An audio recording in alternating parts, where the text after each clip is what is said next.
सिंधु सभ्यता के स्थानों के क्रम में जो लोग हम लोग देख रहे हैं, जानकारी प्राप्त कर रहे हैं, उसके क्रम में आइए देखते हैं चौहंदड़ों के बारे में क्या क्या प्रश्न बन सकते हैं।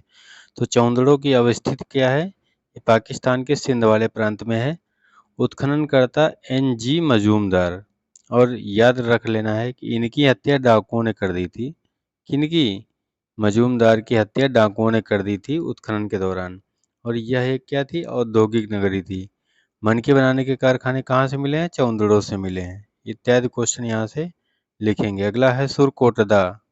सुरकोटदा से क्या क्या क्वेश्चन बन सकते हैं, तो वो आपको लिखना है। तो सुरकोटदा की अवस्थित क्या है? ये भी गुजरात में है। घोड़े की हड्डियाँ, ये क्वेश्चन यहाँ से इम्पोर्टेंट है।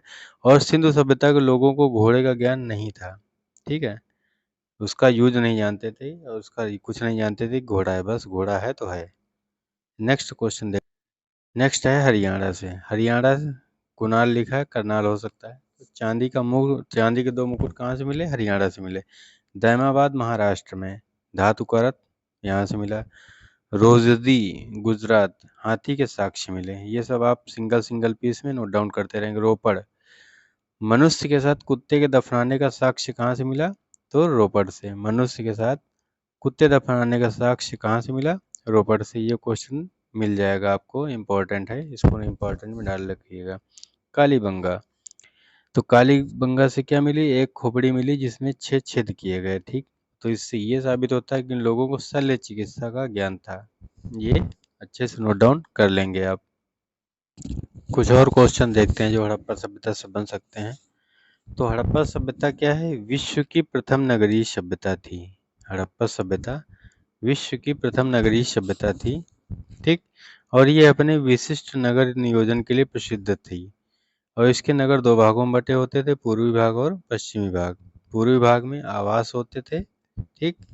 और पश्चिमी भाग क्या होता है? यह हिस्सा दुर्गीकृत होता एवं ऊंचे टीले पर स्थित होता था। नेक्स्ट देखते हैं। सड़कें एक दूसरे को समकोण पर काटती थी। हड़प्पा सभ्यता में सड़कें एक दूसरे को समकोण पर काटती थी, इस प्रकार, ठीक है। इसके शहर ग्रिड पैटर्न पर बसे हुए थे। ग्रिड पैटर्न का मतलब पूरा सुव्यवस्थित रूप से बसे हुए होते थे। और घरों के दरवाजे मुख्य द्वार पर नहीं खुलते थे, अर्थात ऐसे रोड रहती थी, दरवाजे पीछे की तरफ होते थे। लेकिन हमने अभी लोथल में आपको एक क्वेश्चन लिखाया कि लोथल एकमात्र ऐसा नगर था जिसकी सड़कें जिनमें सड़कों की तरफ ही दरवाजे खुलते थे। तो वो एकमात्र अपने आप में अलग बात है। और बाकी ओवरऑल सभ्यता में दरवाजे का जो मुख होता था सड़क की विपरीत दिशा में होता है, ठीक। और नीचे लिखा भी अपवाद लोथल। तो बता चुके हैं पीछे स्थानों के क्वेश्चन के बारे में। और आगे देखते हैं इनमें क्या क्या क्वेश्चन मेन है। तो इसमें से कुछ क्वेश्चन और आप नोट डाउन करेंगे। चलिए देखते हैं जैसे हड़प्पा सभ्यता के बारे में। तो इसमें पूछ लेता है ये वाला, ईंटों का प्रयोग। तो हड़प्पा सभ्यता में सामान्यतः पक्की ईंटों का प्रयोग होता था। और ईंट का आकार याद रखिएगा, 4x2x1, 4:1, ठीक। 421 शॉर्ट कट में याद कर लीजिए, या 4x2x1 इस शेप के ईंटें होती थी, ठीक है। ऐसा आप लोग नोट डाउन कर लीजिए। तो हड़प्पा सभ्यता में परिवार कैसे होते थे? संयुक्त परिवार होते थे और मात्र सत्तात्मक होते थे, ये लिख लेंगे आप, ठीक। और समाज संभवतः 4 भागों में विभाजित था हड़प्पा सभ्यता की बात करें तो।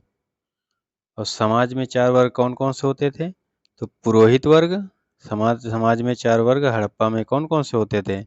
पुरोहित वर्ग, व्यापारी वर्ग, किसान और श्रमिक। पुरोहित, व्यापारी, किसान और श्रमिक, ये अच्छे से आप लिख लेंगे। ये ओवरऑल हड़प्पा सभ्यता की बात हो रही है कि हड़प्पा सभ्यता में जो समाज था वो 4 वर्गों में विभाजित था, ठीक है। कौन कौन से? पुरोहित, व्यापारी, किसान और श्रमिक, ठीक। ये सब बताया जा रहा है, तो आप ध्यान से इसको लिखिए। बड़ी मात्रा में मात्र देवियों की मूर्तियां मिलती हैं। अब मात्र देवियों की मूर्तियां मिलने का कारण यह है कि परिवार कैसे होते थे? मात्र सत्तात्मक। हमने आपको बताया परिवार कैसे होते थे? मात्र सत्तात्मक, ठीक। परिवार कैसे होते थे? मात्र सत्तात्मक बताया गया है, तो आप इसको अच्छे से नोट डाउन करके रख लीजिए।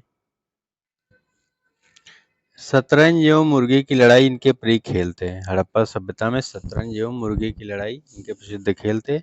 अंतिम संस्कार की 3 विधियों का प्रयोग यहाँ पर होता था हड़प्पा सभ्यता में, ये आप नोट डाउन करेंगे।